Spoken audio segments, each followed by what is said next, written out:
نحمده ونصلي ونسلم على رسوله الكريم اما بعد فاعوذ بالله من الشیطان الرجیم بسم اللہ الرحمن الرحیم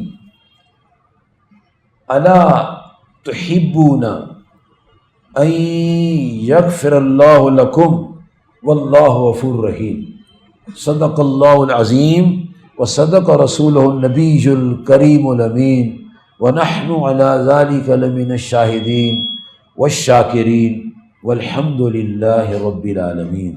وقال اللہ تبارک و تعالی فی شان حبیبہ صلی اللہ علیہ وعلی آلہ واصحابہ وسلم ان اللہ وملائکتہ یصلون علی النبی یا ایہا الذین آمنوا صلوا علیہ وسلموا تسلیما۔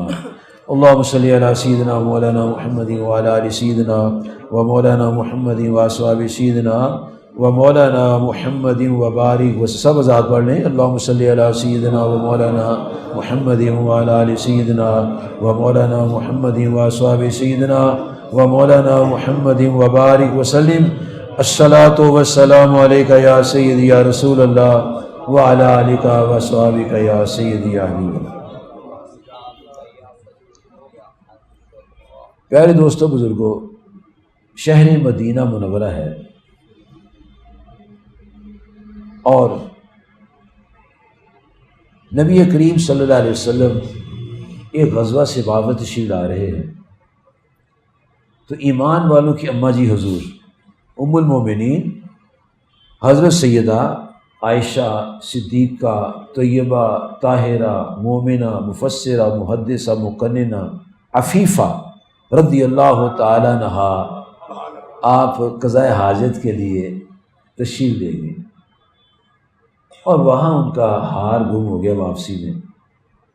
وہ ٹٹولتی رہی، قافلہ جو تھا وہ چل پڑا اور ہودج میں تھی وہ ڈولی تو ڈولی میں ان کو رکھ کے اور اعزاز تکریم تعظیم کے طور پر اپنے کندھوں پر اٹھا کے صحابہ کرام لے جاتے تھے کہ ہمارے آقا مولا علیہ السلام زوجہ مطہرہ ہیں، اور آپ وزنی نہیں تھے، وزن کم تھا ان کا، جسم پتلا تھا۔ جب ہودج کو اٹھایا گیا تو محسوس ہوا کہ ہودج ٹھیک ہے، ایکسٹرا ویٹ نظر نہیں آیا۔ چل پڑے اور پھر وہاں سے جب آپ تشریف لائیں تو اسی جگہ جہاں سے گئی تھی وہیں بیٹھ گئیں، اس خیال سے کہ جب ہودج کو دیکھا جائے گا تو لوگ واپس آئیں گے تو مجھے نہیں لیں گے۔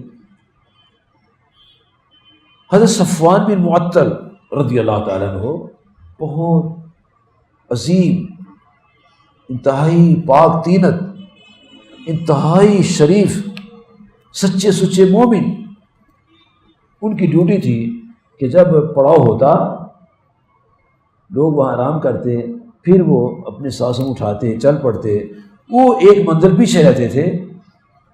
جب وہ وہاں سے آتے تو جو چیزیں گری پڑی ہوتی وہ اٹھا کے اگلی منزل پہ چلے جاتے۔ اچھا، آواز آ رہی ہے میرے دوستوں؟ کیوں بڑی ایک بات آنے والی ہے جس سے اکثر ہمارے لوگ فارغ ہیں۔ اچھا، وہ جب واپس وہاں آئے تو ام المومنین سیدہ عائشہ صدیقہ رضی اللہ تعالیٰ عنہا وہاں قیام پذیر تھی۔ جناب صفوان بن معطل رضی اللہ عنہ نے اونچی سے پڑھا انا للہ و انا الیہ راجعون۔ اس آواز نے ام المومنین جو اونگ رہی تھی بیداری آ گئی، تو سب سے پہلے جو کام کیا اپنے چہرے کو چھپایا، سب سے پہلے اپنے پردہ کیا۔ اب جو مسلمان، ابھی میں ادھر سے آ رہا تھا شادی حال میں، ان کی کڑیاں کھڑی ہیں مسلمانوں کی اور اوباش لڑکے ان کی فلم بنا رہے ہیں، یہ کس کو ووٹ ڈالیں گے؟ ہیں وہ مسلمان، ووٹ کس کو ڈالیں گے؟ یہ اس کو ووٹ ڈالیں گے جو ان چیزوں کے خلاف نہیں بولے گا۔ کڑیاں ہماری ننگے سے پہ، جو کڑی کبھی بازار نہیں آتی، باہر نہیں آتی، جس دن اس کے بھائی کی شادی ہوتی ہے وہ بھی ننگیوں کے باہر پھرتی ہے، اس کے ابا کی غیرت پتہ نہیں کہاں گئی ہوتی ہے، ماموں تائے دادے بابے کہاں سوئے ہوتے ہیں، وہ بھی ساسا ہوتے ہیں اور وہ بڑے شرمندہ ہوتے ہیں، سر جھکے ہوئے ہیں، کیا کریں وہ؟ ہاں یہ کریں ڈوب کے مرے وہ. کیوں؟ جب بچے پیدا ہوئے تھے اس دن ان کے رگ و ریشے میں اسلام کا نور داخل نہیں کیا تھا. اس نے کیا کیا تھا؟ وہ جو اسکول ہے نا وہ بڑا اچھا اسکول ہے، وہاں کا ٹیچر بہت اچھا ہے، وہاں کے لڑکے لڑکیاں فرسٹ آتی ہیں، وہاں کڑی منڈے کو داخل کرا دو. وہ تو بغیرتی سکھا رہے ہیں اسکول والے، وہ تو ناچ گانا سکھا رہے ہیں. تو مسلمانوں کے بچے ناچ گانے والے اسکولوں میں داخل ہوتے ہیں اور رزلٹ کیا نکلتا ہے؟ نہ ابے کو مانتے ہیں، نہ امی کو مانتے ہیں، دادے کسی کو مانتے نہیں، کسی کی شرم و حیا کا پاس نہیں کرتے، اور پھر وہ ان کے پیچھے لگتے ہیں جو ناچنے گانے میں لوگ ہیں. ووٹ ہمارے وہ لے جاتے ہیں، ہم تقریریں کرتے رہ جاتے ہیں اور باقی ہمارے پاس کچھ نہیں. بیس نہیں ہے، بیس.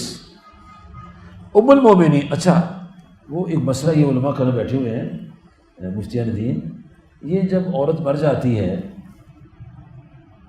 کئی دفعہ عورتیں مرتی ہیں، محلے میں مرتی ہیں نا کہ نہیں مرتی؟ جی کل نفس ذائقۃ الموت کے تحت ہر ایک نے جانا ہے، عورتیں مر جاتی ہیں. اچھا وہ کہتے ہیں جب عورت مر جائے تو اس کا چہرہ نہیں دیکھنا چاہیے. سنا ہے میں نے، پتہ نہیں کیا سنا ہے، کیا سنا ہے؟ عورت باجی چہرہ نہیں دیکھنا. تو ایک دن پہلے تو وہ بازار میں ننگے منہ پھر رہی تھی، سارے چہرے دیکھ رہے تھے. لو یہ ہمارا علم ہے، یہ ہماری عقل ہے کہ جس دن وہ زندہ رہے وہ گلی ملے اذان عام پھرے، سر ننگا ہو اور اس کا چہرہ ننگا، کڑیاں منڈے سب اس کو دیکھیں، اباس نیک سب اس کے چہرے کا دیدار کریں. اور جب مر جائے، نہیں عورت مر جائے چہرہ نہیں دیکھتے.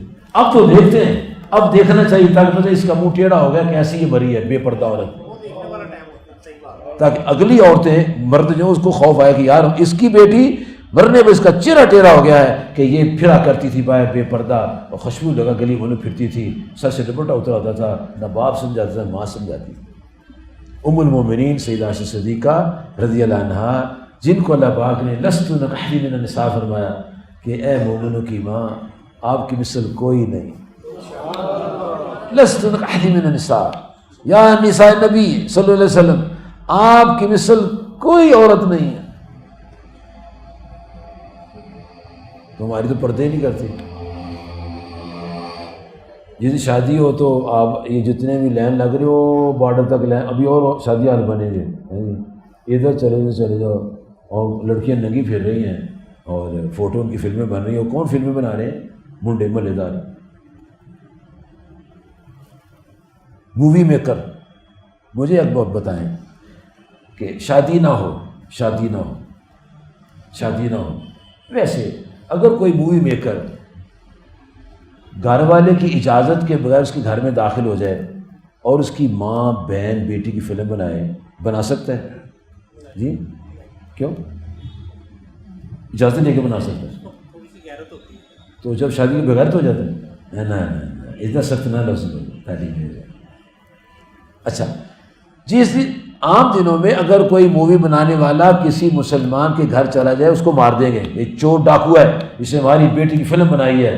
اور جس دن شادی ہوتی ہے اس دن اس لڑکی کا باپ یا اس منڈے کا باپ اسی اوباش منڈے کو کہتا ہے یہ 25,000 روپے لو، میری نہیں، ساری مہمان عورتوں کی فلم بنا لو اور موجیں کرو، جس کو جی بھر کے دیکھنا دیکھ لو، آج موقع ہاتھ سے نہ جانے جائے.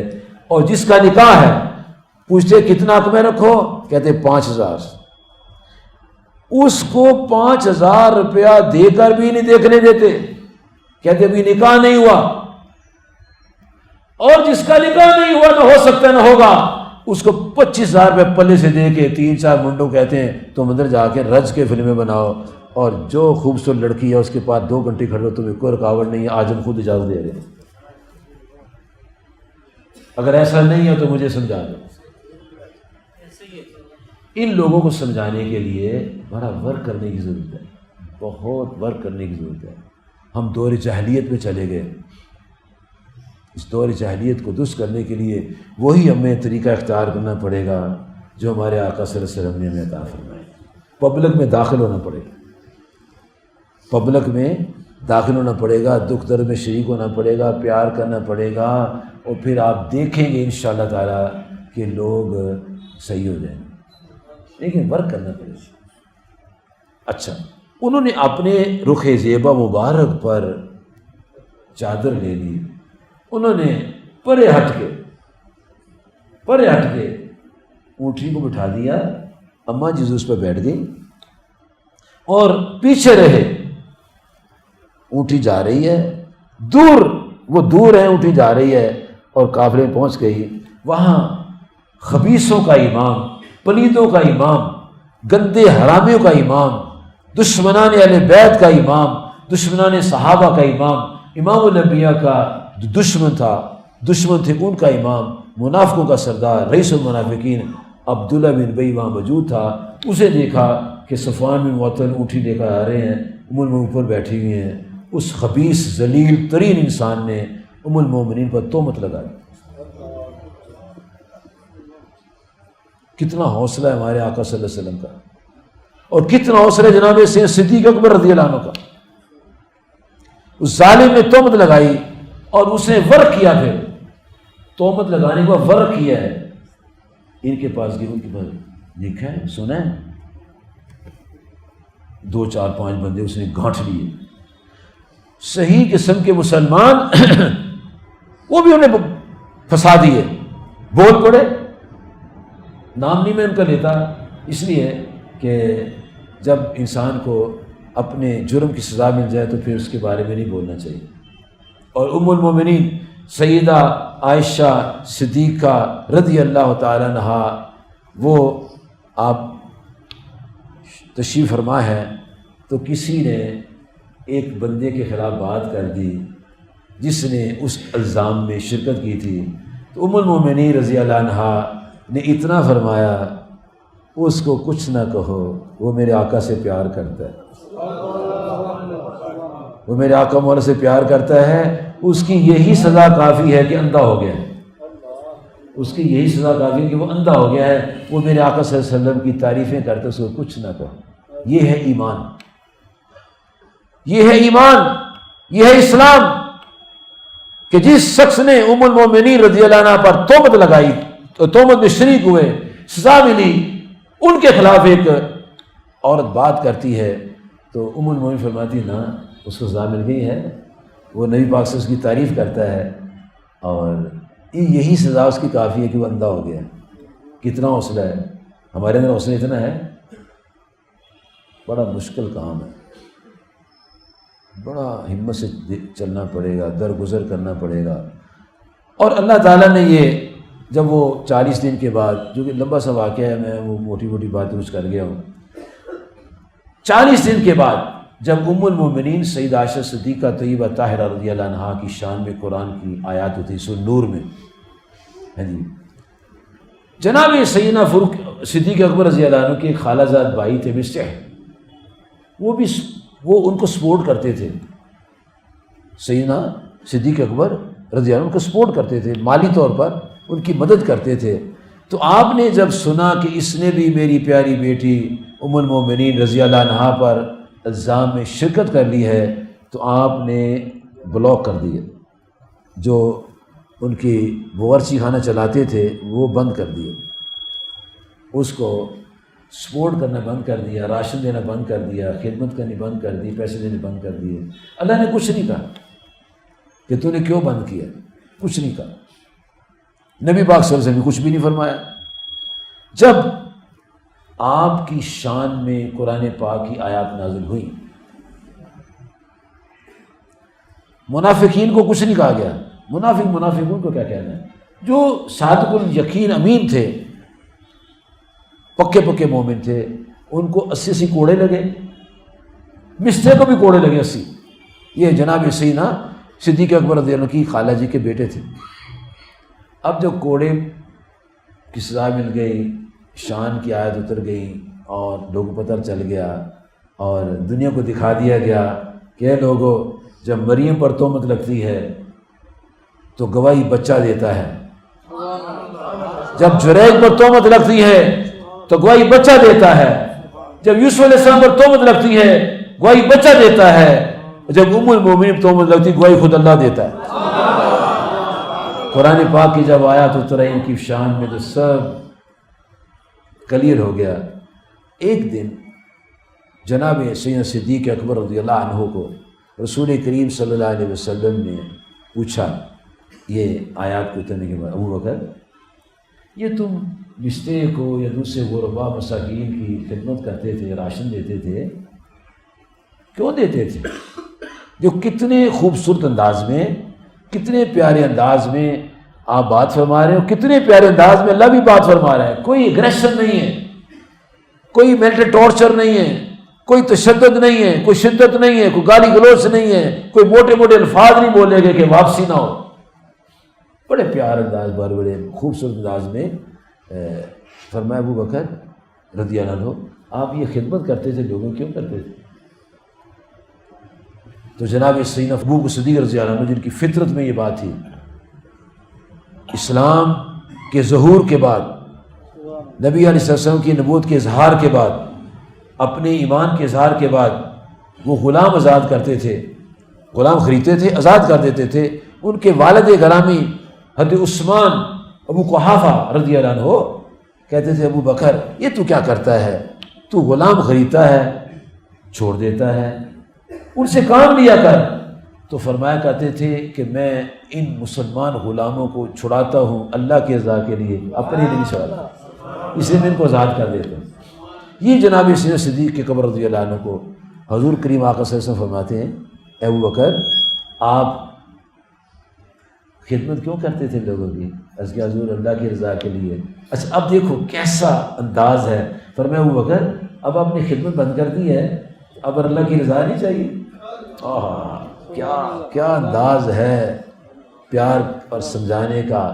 کیا اب آپ کو اللہ کی رضا نہیں چاہیے کہ آپ نے وظیفے بند کر دیے ہیں؟ نہیں حضور اب بھی چاہیے.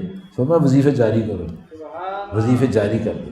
تو اللہ پاک نے پھر یہ کلمات شان صدیق اکبر میں اتاری آئے وَلَا يَأْتَلُ الْفَضْلِ مِنْكُمْ وَالسَّعَةِ. فرمایا جو تمہارے اندر وسعت والے ہیں صاحب فضل وہ قسم نہ کھائیں. آپ نے قسم کھا لی تھی کہ میں سے کچھ نہیں دوں گا، وہ قسم نہ کھائیں. کس چیز کی؟ یُؤْتُوا أُولِي الْقُرْبَى وَالْمَسَاكِینَ وَالْمُهَاجِرِینَ فِی سَبِیلِ اللَّہ کہ وہ قرابت داروں کو، چونکہ وہ قرابت دار تھا نا سے قرابت داروں کو، مساکین کو اور مہاجرین کو، اللہ کی راہ میں ہجرت کرنے والوں کو جو خدمت کرتے ہیں وہ قسم نہ کھائیں کہ نہیں دیں گے. وہ قسم نہ کھائیں. اور تم نے قسم کھا لی ہے اے ابو بکر قسم توڑ دو. اور یہ علماء فقہا بیٹھے ہیں ان سے پوچھ لو، ایک شخص یہ قسم کھاتا ہے کہ میں سگریٹ نہیں پیوں گا، ٹھیک ہے اس کو پکا رکھے قسم نہ توڑے. ایک شخص قسم کھاتا ہے کہ میں جب تک زندہ ہوں اپنی بہن سے نہیں ملوں گا، یہ قسم توڑنی چاہیے اس کو. یہ قطع رحمی کی قسم ہے. قطع رحمی قسم کھانی جائز نہیں ہے، کھائے گا تو پڑ جائے گی، توڑنے کو حکم ہے. ایک آدمی کہتے ہیں میں اپنے بھائی سے نہیں ملوں گا، میں نے قسم کھا لی کبھی نہیں اس کو ملوں گا، اس کو حکم ہے کہ اس قسم کو توڑے، قطع رحمی نہ کرے، صلہ رحمی کرے. تو آپ کو اللہ پاک نے ان کلمات سے فرمایا کہ شان والے لوگوں کی شان نہیں ہے، وسعت والوں کی، فضل والوں کی شان نہیں ہے وہ قسم کھا لیں. قرابت داروں، مسکینوں اور اللہ کی راہ میں ہجرت کرنے والوں کچھ نہیں دیں گے. اللہ نے فرمایا وَلْيَعْفُوا وَلْيَصْفَحُوا. اے محبوب علیہ السلام ان کو فرما دیجئے معاف کر دو، درگزر کرو. اللہ پاک نے خود صدیق اکبر کی شان میں آیت اتار فرمایا درگزر معاف کر دو، درگزر کرو معاف کر دو. اچھا یہ فرمانے کے بعد ایک بڑا خوبصورت کلمہ فرمایا ابو بکر، اور جو اس لائن میں جتنے بھی لوگ قیامت تک آئیں گے، الا تحبون، کیا تم پسند کرتے ہو ان یغفر اللہ لکم کہ اللہ تمہیں بخش دے. اب یہ سوال ہوا، چلو ہم آپس میں بیٹھتے ہیں بات کرتے ہیں، کیا میں اور آپ یہ پسند کرتے ہیں اللہ میں معاف کر دے؟ نہیں ایسے نہیں، کوئی ذرا اظہار ہو تو کھل کے ہو. کیا میں اور آپ پسند کرتے اللہ میں معاف کر دیں؟ ٹھیک ہے نا. تو پھر ہمیں بھی اپنے مخالفوں کو معاف کرنا چاہیے جو صحیح عقیدہ ہے. سیدھی گل ہمارے. لیکن ایک بات ہے، میں چونکہ اتنا پڑھا لکھا آدمی نہیں ہوں، میں تو اوپر سے پڑھ کے سنا رہا ہوں آپ کو. آپ سارے پڑھے لکھے لوگ ہیں. ہم لوگ جن بزرگوں سے پڑھے ہیں نا، وہ صرف عالم ہی نہیں تھے، بزرگ بھی تھے، بڑے بزرگ تھے. ایک دن میں نے ایک بندے کو ان کے پاس آتے دیکھا. کہنے حضرت صاحب ہمارے استاد اور جو شیخ ہیں وہ ان کے پیر بھائی سارے بیٹھے. میں نے ہمارے کا لفظ بولا ہے، میں نے میرے کا کلہ نہیں کہا، ہمارے یہ سب بیٹھے ہو. ان کا نام ہے پیر طریقت رہبر شریعت امین علم لدنی حضرت قبلہ بابا جی حاجی محمد نگینہ صاحب رحمۃ اللہ. بندہ ان کے پاس آیا، غور سے سنا بات، کتنی زبردست بات ہے. کہا حضور میرا ایک دوست ہے، وہ کبھی ملتا ہی نہیں ہے. میرا ایک دوست ہے وہ ملتا نہیں ہے. فرمایا اچھا تیرا دوست تجھے نہیں ملتا؟ پھر تو اس کا دوست ہے؟ جی حضور تو جا کے مل لے. کیا بات، کیا کتنا خوبصورت فیصلہ دیا ہے. وہ تیرا دوست ہے، نہیں ملتا، تو جا کے مل لے. اور آپ فرمایا کرتے تھے بیٹا دوست بناؤ دشمن نہ بناؤ، دوست بناؤ دشمن نہ بناؤ. دوست بنانے میں محنت کرنا پڑتی ہے، دشمن منٹ میں بن جاتا ہے. اور پھر میرے دوستوں بزرگوں یاد رکھیں، ہمارے کان کچے ہیں، ہمارا پیٹ پل پلا ہے. کان کچے ہیں، پیٹ پل پلا ہے، نہ ہمیں کوئی چیز پچتی ہے، ہضم ہوتی ہے، اور نہ ہی ہم برداشت کرنے کی طاقت رکھتے ہیں. ہم نے بات سنی، غلط ہے صحیح آگے کنوے کر دی، پھیلتی پھیلتی مریدوں کے پاس چلی گئی، دشمنی پیدا ہو گئی. اور وہ جو سنی سنی بات پر یقین کرتا ہے اس کے بارے میں بڑا مضبوط قسم کا فتویٰ ہے. کسی کے لیے جھوٹانا یہی کافی ہے کہ سنی سنی بات پر اعتبار کر لیں. کہاں علم گیا ہمارے. سرکار کائنات صلی اللہ علیہ وسلم دنیا کو سنوارنے آئے تھے، آج بھی سنوار رہے ہیں، قیامت تک سنواریں گے. آقا کریم صلی اللہ علیہ وسلم کے پاس جب کوئی مقدمہ آتا تھا، یہ صفوان بن معطل کا مقدمہ، انہی کا میں سنا دیتا ہوں. یہ صفوان بن معطل کی شادی ہوئی تو ان کی بیوی نبی صلی اللہ علیہ وسلم کے پاس آئی. میں نے کتاب لکھی ہے حقوق زوجین، اچھے میاں بیوی، اس میں نے ڈیٹیل اس کی لکھی. آپ نیٹ میں جائیں گے یا پی ڈی ایف میں جائیں گے، آپ کو اس میں کتاب میری مل جائے گی. اب بڑا ایزی ہے، وہ اتنی موٹی کتابیں اٹھانے کی ضرورت نہیں ہے، وہ نیٹ پہ آ جاتی کتابیں، اور ایپس بنے ہوئے اس میں کتابیں مل جاتی ہیں. اس کی بیوی نے عرض کیا یا رسول اللہ صلی اللہ علیہ وسلم، میرا شوہر جو ہے وہ میرا روزہ توڑا دیتا ہے، میرا شوہر میرا روزہ توڑا دیتا ہے اور میری نماز میں خلل ڈالتا ہے، اور خود سویا رہتا ہے. تین باتیں شکایت کی بیوی نے. تو میرے اور آپ کے کریم آقا صلی اللہ علیہ وسلم نے ان کی باتیں سن کے فتویٰ نہیں دیا، تو میں اس کو لے کر آؤں میرے پاس، اس کو میرے پاس لاؤں. بڑوں کا یہ شان ہے، میں بتا دوں آپ کو، بڑا ہونے کے لیے قربانی کرنی پڑتی ہے. پیسے سے بڑا نہیں ہوتا، بڑا کسی اور چیز سے ہوتا ہے انسان. پیسے آئے نا کہ بڑا، پیسے تو کافروں کے پاس بھی بڑے ہیں. وہ جو کہتا ہے میں نے جو بھی فائل ہوتی ہے اس کو پہیے لگا دیتا ہوں نوٹوں کے، وہ ارب پتی آدمی ہے، وہ بڑا نہیں ہے. بڑا کوئی اور ہوتا ہے، بڑے کا مقام کچھ اور ہوتا ہے، بڑوں کی شان کچھ اور ہوتی ہے. تو پیارے نبی صلی اللہ علیہ وسلم نے فرمایا ایسے کر اپنے شوہر کو لے کر آ. شوہر کو لے کر آ گئی. اب اس کے سامنے بات کرو، وہ دفاع تو کرے اپنا. از کہ یا رسول اللہ صلی اللہ علیہ وسلم یہ میرا روزہ توڑا دیتا ہے، میری نماز میں خلل ڈالتا ہے، اور خوش ہو رہتے.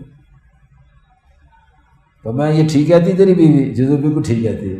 میں تو اس کی نماز میں خلل کیوں ڈالتا ہے؟ اس کہ یا رسول اللہ صلی اللہ علیہ وسلم میں جوان ہوں، یہ بھی جوان ہے، نئی میری شادی ہوئی ہے، یہ حافظ قرآن ہے، یہ کھڑی ہوتی ہے صورتیں پڑھتی جاتی ہیں.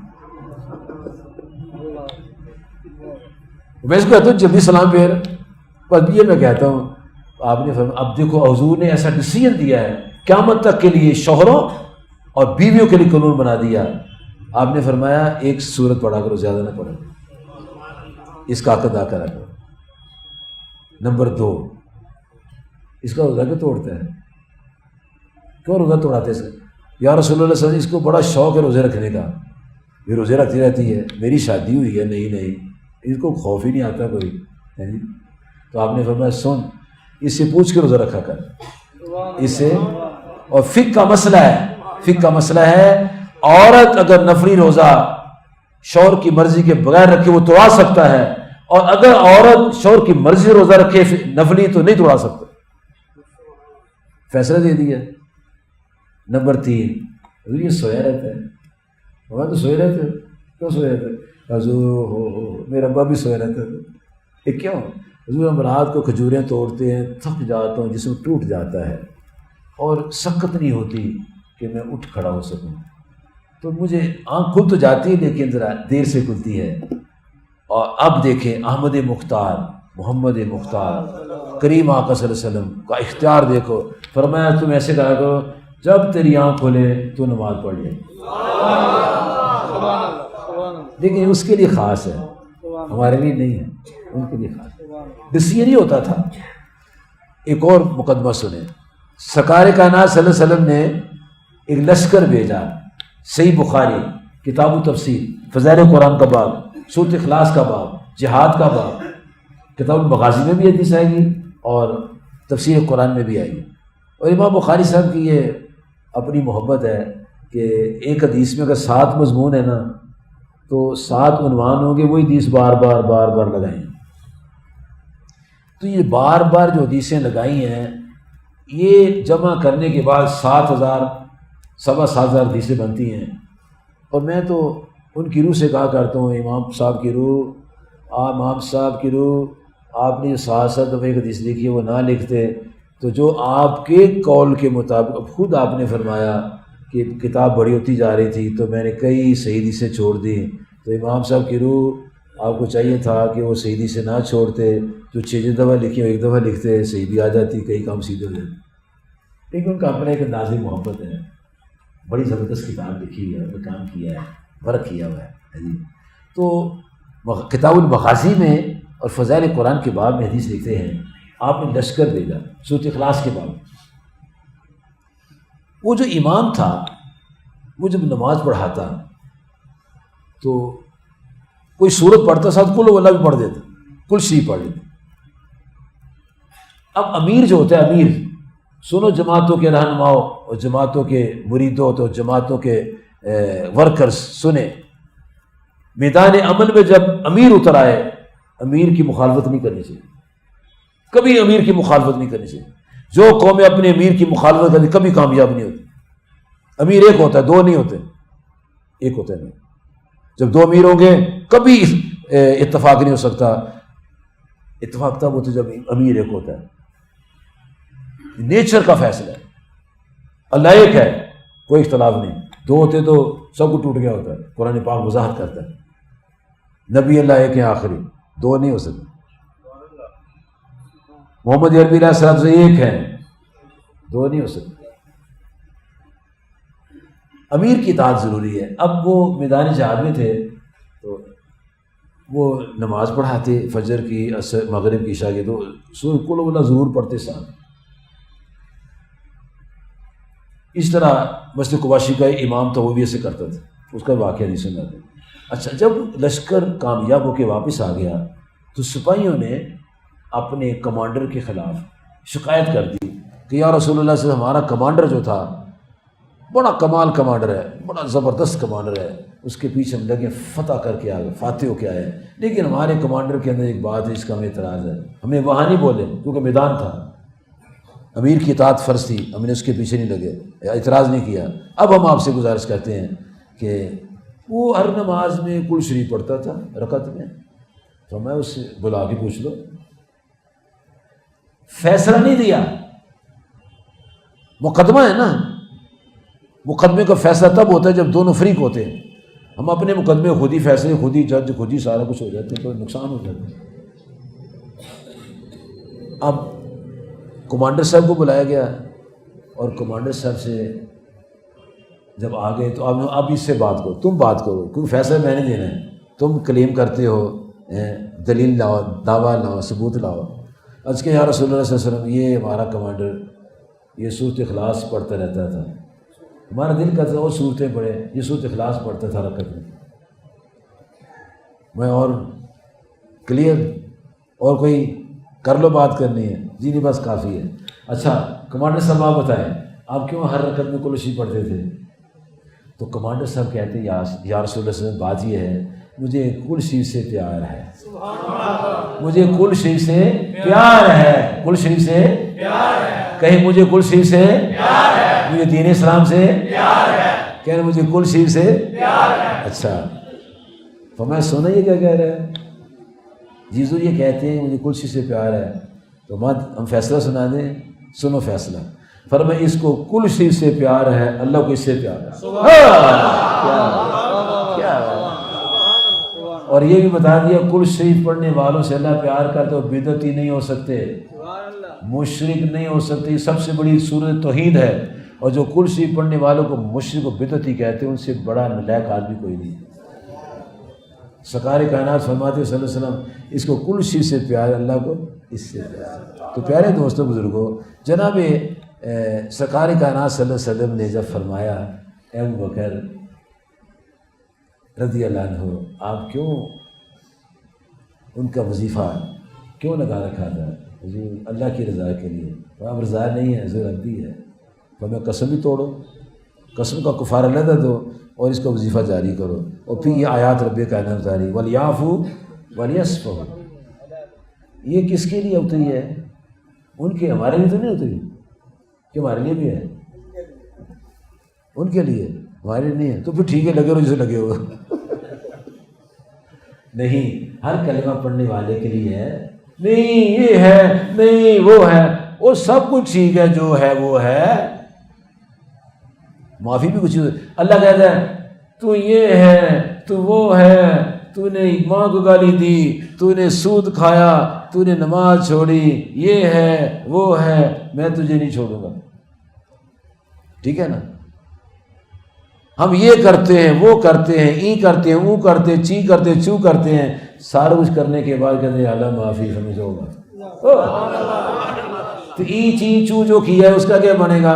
فرمایا الا من تابا، 19واں پارہ 25 نمبر سورہ 70 نمبر آیت ہے، الا من تابا و آمنا و عملا عملا صالحا، جو سچی توبہ کر جاتے ہیں، ایمان لے آتے ہیں اور اعمال صالحہ شروع کر دیتے ہیں، فَأُولَئِكَ يُبَدِّلُ اللَّهُ سَيِّئَاتِهِمْ حَسَنَاتٍ، خالق کائنات فرماتا ہے جو سچی توبہ کر لیتے ہیں، ایمان لے آتے ہیں، ایمان پر قائم ہو جاتے ہیں، اعمال صالح شروع کر دیتے ہیں، ہم ان کے پچھلے گناہوں کو نیکیوں میں تبدیل فرما دیتے ہیں۔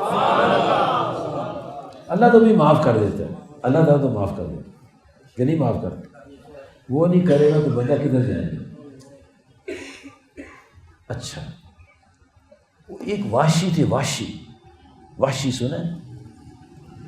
واشی وہ تھا جس نے حضرت حمزہ رضی اللہ عنہ کو شہید کیا تھا، اور ہند اسے کیا کیا تھا؟ کیلا چبایا تھا، لیکن اس کے منہ میں نہیں گیا تھا، اس کے منہ میں نہیں گیا تھا، ایک ذرہ بھی نہیں گیا تھا۔ ہند کے منہ میں اس چبایا ضرور تھا اس نے، لیکن گلے میں اترا نہیں تھا، اگل گئی تھی، اسے اگل دی، الٹی آ گئی تھی اس کو۔ کیوں؟ وہ اس وقت دوزگی تھی، اور دوزخ میں مومن نہیں جاتا۔ حمزہ مومن ہیں، جنتی ہیں، تو دوزخ کے ان کا گوشت بھی نہیں جا سکتا تھا، اس کو کیا آ گئی؟ اب وہ جو ہند تھی اور واشی تھے، کتنا بڑا جرم کیا تھا انہوں نے، مسلمان ہو گئے، تو واشی کو حضور نے معاف کیا کہ نہ کیا؟ معاف کر دیے، ٹھیک ہے۔ پھر واشی رضی اللہ عنہ ہو گئے، انہوں نے مسیلمہ کذاب کو قتل کیا، گستاخ رسول کو قتل کیا، گستاخ رسول مسیلمہ کذاب کو انہوں نے قتل کیا ہے، اور قتل کرنے کے بعد کہتے ہیں یا اللہ شکر ہے میں نے وہ جو جرم کیا تھا آج میں سرخرو ہو رہا ہوں۔ کہ میں نے نبی صلی اللہ علیہ وسلم کے دشمن کو قتل کر دیا۔ اور ہند کو آپ نے فرمایا تھا، ہندو کپڑا پہن کے آگے تھی، ہند جو تھی آپ نے پہچان لیا تھی ہندی ہے، کلمہ پڑھا دیا، فرمایا ہند تو مومن ہو گئی ہے، مومنہ ہو گئی ہے، لیکن میرے سامنے نہ آئے کہ میں چچا یاد ہے، معاف کر دیا، چچا مجھے یاد ہے۔ میں نے کون سے قتل کیے ہیں؟ میں نے کس کی کوٹھی پر قبضہ کر لیا ہے؟ میں نے کس کی جائیداد پر قبضہ کیا ہے؟ میں نے کس کے آفس میں قبضہ کیا ہے کہ میرے سے سرائی نہیں ہو رہی؟ میں نے تو کچھ بھی نہیں کیا۔ اگر میں نے کوئی سخت لفظ بول دیا تو مجھے معاف کر دو، اور اگر آپ اللہ سے معافی چاہنا چاہتے ہیں وَلْيَعْفُوا وَلْيَصْفَحُوا، معاف کر درگزر کرو۔ أَلَا تُحِبُّونَ أَن يَغْفِرَ لَكُمْ، اگر میں چاہتا ہوں اللہ مجھے معاف کر دے، مجھے بھی اپنے بہن بھائیوں کو، رشتہ داروں کو، اعزاء و قربا کو معاف کر دینا چاہیے۔ اگر قسم کھا لی ہے، قسم کو کفارہ دینا چاہیے، اور آئندہ سے اطاعت کرنی چاہیے، آپس میں پیار کرنا چاہیے، بڑوں کی تعظیم کرنی چاہیے، چھوٹے سے کو پیش آنا چاہیے، اور زبان سنبھال کے رکھیں۔ اس کو آقا کریم فرماتے ہیں دو چیزوں کی تم ضمانت دے دو، میں تمہیں جنت کی ضمانت دے دوں۔ کتنا دیکھو خوبصورت پیکج ہے، جس کو یہ پیکج قبول ہے آج عہد کر لیں۔ آقا کریم فرماتے ہیں علیہ الصلوۃ والسلام، جو مجھے دو باتوں کی ضمانت دے دے، نمبر 1 زبان غلط استعمال نہ کرے، نمبر 2 اپنی شرم کا غلط استعمال نہ کرے، میں جنت کی ضمانت دیتا ہوں۔ اتنا بڑا اعزاز ہے۔ پیارے دوستوں بزرگوں، اللہ کا لاکھ لاکھ شکر ہے، ہمارا یہ جو ماہانہ اجتماع ہے، یہ تعلیم و تربیت کا، یہ ہمارے مولانا عابد صاحب بڑا ورک کرتے ہیں، ان کے ساتھ ان کے دوست وہ بابا جی ہیں، کدھر گئے بابا، وہ سامنے، وہ دیکھو بڑی عمر کے بابا جی ہیں، یہ امام خطیب ہیں، بڑا ورک کرتے ہیں، اور اس ہفتہ ماہانہ اجتماع کے لیے بڑی کوشش کرتے ہیں جی، اور بڑا انہوں نے ورک کیا ہے، بڑے کام اور کامیابی کی طرف جا رہے ہیں۔ کبھی ہم 6-7 ہوتے تھے، 10-12 ہوئے، آج ماشاءاللہ کافی ہیں۔ یہ ان کی محنت ہے، تو محنت میں تسلسل اور مضبوطی کی ضرورت ہے۔ اللہ تعالیٰ کو جو ہے خیر عطا فرمائے۔